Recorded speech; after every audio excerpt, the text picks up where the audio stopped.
অনেকে বলেন রাধাকুণ্ডের রজ সবাই করতে পারবে নাকি? সবার রাধাকুণ্ডের রজ করতে নাই, রাধাকুণ্ডের রজে সবার অধিকার নাই। যে কথা বলেন সে আসলে রাধারানীকে অমন করে জানেন না, অমন করে বোঝেন না। আবার রাধারানী না কারোর দোষ দেখেন না, জানো?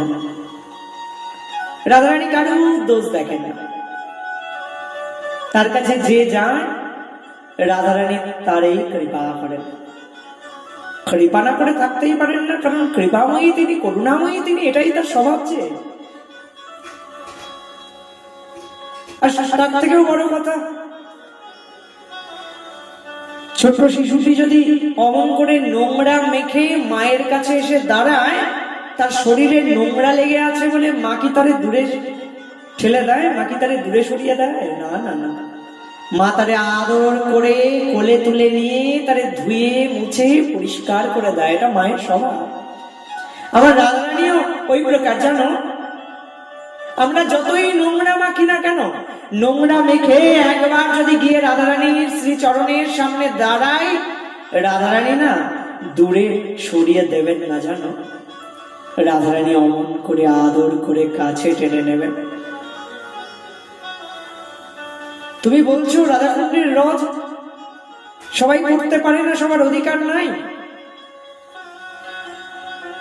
এ কথা তুমি বলতে পারো, কিন্তু যিনি রাধারানীর চরণে নিষ্ঠা পরায়ণা, যিনি রাধারানীর চরণে সমর্পিতা, যিনি রাধারানীর চরণে নিজের দেহ মন প্রাণ জীবন যৌবন সব সমর্পণ করে দিয়েছেন, তিনি অমন কথা কখনোই বলতে পারেন না। তাই তুমি বলছো সেটা তোমার ব্যাপার।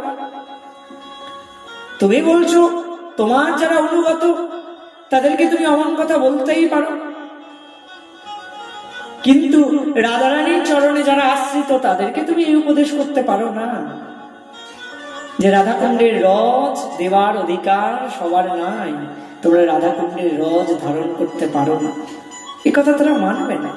যারা রাধারানীকে ভালোবাসে, যারা রাধারানীর তত্ত্বকে জানে, তারা তোমার এই কথাকে কোনো দিন স্বীকৃতি দেবে না, কারণ তারা জানে রাধারানী কারো দোষ দেখে না।